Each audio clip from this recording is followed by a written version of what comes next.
trying to work out which cats would like which area and making it, making sure that we have enough cats going into the different areas. Yeah. But why is Clear Sky so evil? So Clear Sky is more, I don't feel like he's evil the way Thistleclaw was evil. Clear Sky was really tortured, and I feel like he is just one of these cats that he has ambition, the way that Tiger Star had ambition and it kind of went bad. But he also has had enough bad things happen to him that he is more sort of, he's always had to grapple with that too. So he's had to grapple with his fear that more cats around him will die, and he's kind of turning the bad way, right? Because he's like keeping his borders very clear. Although you'll see as Dawn of the Clans goes on that he very much, he tries every so often to come back. Like he realizes that the other cats are so angry with him, and he tries to make it clear why he has done what he has done. So I wouldn't say that he's evil, but he is definitely not showing his best. He's definitely not putting his best paw forward in every case. What I have always thought was interesting, and this is not by any means something that we did specifically, but it has always struck me that he is the one who has created the most tension and animosity in these clans, and Sky Clan is the one that gets kicked out. So I've always kind of, we do not want Clear Sky to be evil. We do not think he's evil by any means. I think he has a lot of sympathetic qualities, but it is sort of interesting to think like he is doing this now, and generations later, it's Sky Clan who goes to the other clans and says, please let us use part of your territory. Please let us stay here. And they won't open their territories, their borders to him, to Sky Clan at the time. About Spotted Kid, how they went to Thunder Clan after Cloudstar, and Red Star wanted to drive Cloudstar and his clan out. Yeah, and they Is that Spotted Leaf? No, I think that's too early for Spotted Leaf. That's actually way too early for Spotted Leaf. Probably. Yeah, because it's generations before. Although you never know, Spotted Leaf could be a descendant. We've never explored that. Yeah. Why is Foxheart so mean to Yellowfang? Like, she's just really mean to her. She's jealous. Don't you think she's jealous? Yeah. I'm not confusing Foxheart with another cat. She's the one who likes Ragged Pal. I think Foxheart is just jealous. I think a lot of the meanness among warriors, if you really think about it, is various cats being jealous of other cats. It so often comes down to they can't express themselves and they don't want to say what's wrong, so then they just make the other cat's life kind of a nightmare. Like in Yellowfang's Secret, which I'm reading right now, Ragged Pelt's like Foxheart means nothing to me. Yeah. So you haven't finished Yellowfang's Secret? Yeah, obviously, but you've read the other books. You kind of know that Yellowfang has a hard life in front of her. I don't think it matters what Ragged Pelt says, because Foxheart is she has such a fox heart. If you will. Since two of Yellowfang's kids died, she had to give up Broken Tail. Yeah. And then Broken Tail turns into this evil guy who kills everybody. I think Broken Kid is one of the most evil cats that we have ever written. It's probably like Hot Cross, then Broken Star, then Tiger Star. Yeah, even What about Thistleclaw? Thistleclaw probably is in between Hot Frost and Broken Star. Yeah, although Thistleclaw had the moment of niceness with Snowflake. Yeah, Broken Kid I think has I can't think of a single, Broken Kid, I feel like what we try very hard to do, and I think we succeed, is even the cats who turn out to be mostly evil, I feel like they have this side of there are shades of gray, right? So there are moments where you sympathize with them. Even I see you have the Rise of Scourge there, and I feel like even with Scourge, if you read the manga, he didn't start out evil, right? No, he started out as a sweet little kid, and he had a mean brother and sister, and you know, it kind of all molded him. And Tiger Star, again, if you read the manga about Tiger Star, you know, he loved Sasha, and he wanted to be a good cat. Yeah. Because what Firestar was like so angry with him. Yeah. That's like my favorite series.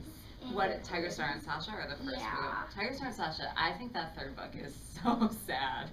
That when when Tadpole died, it's depressing.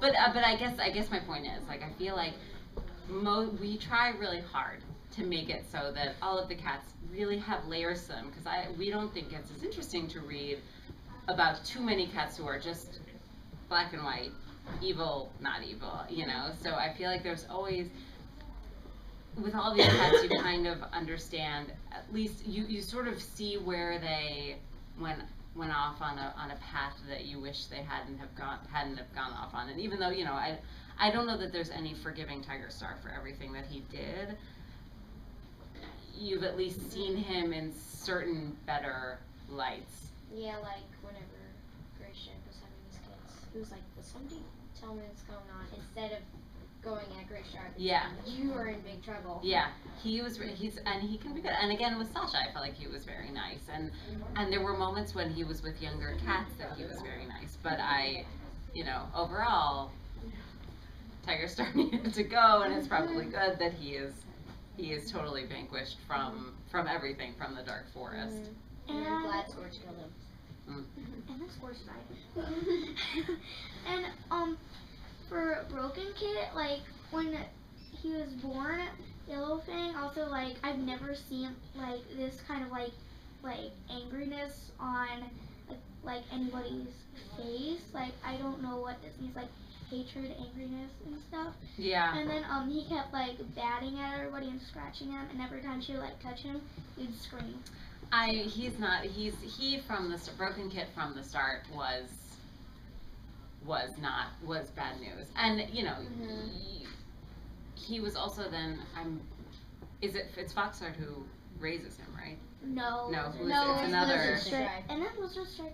And Lizard Stripe is not very, I mean, like he also was never with another cat who truly loved him. It was not, you know, because you would like to think that even though he had sort of this bad start, he could have maybe turned it around, but he never really had a good opportunity. And clearly Ragged Pelt, even though he said that he was his father, I feel like Ragged Pelt was always so ambitious for him and didn't realize that it had gotten bad until it was too late. And I mean, you kind of already know where it's going, I know, but but it's really interesting to watch Ragged Pelt just be so proud of his son, and Yellowfang starting to kind of see the warning signs, but pointing them out a little bit too late.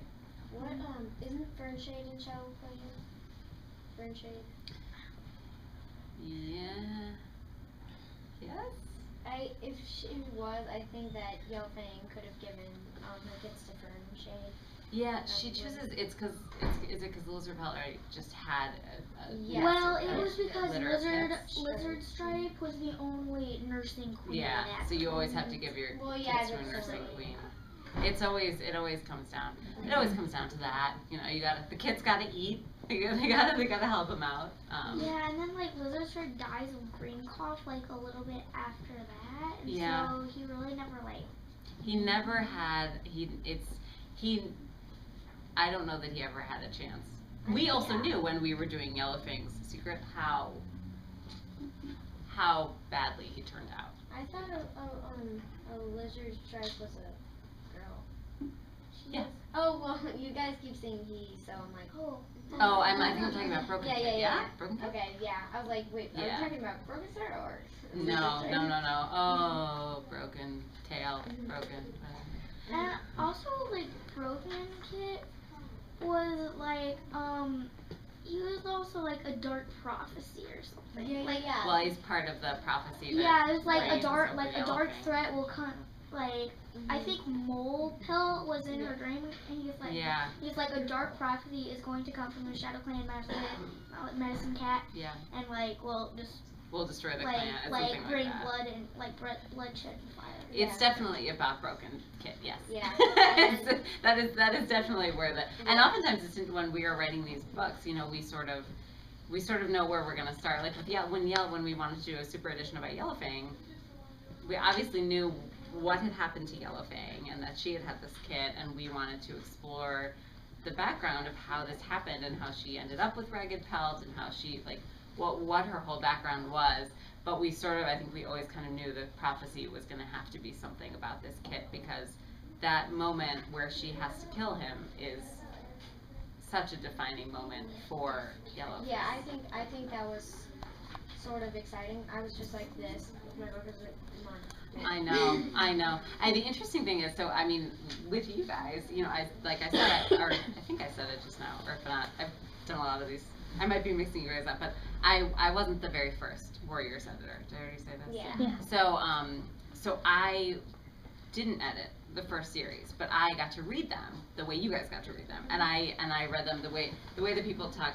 I don't know if you guys know this phrase, but the way that people talk about binge watching TV, and you know, you just sort of like watch a lot of TV in a row. I binge read the first series. I read the first series over maybe a week.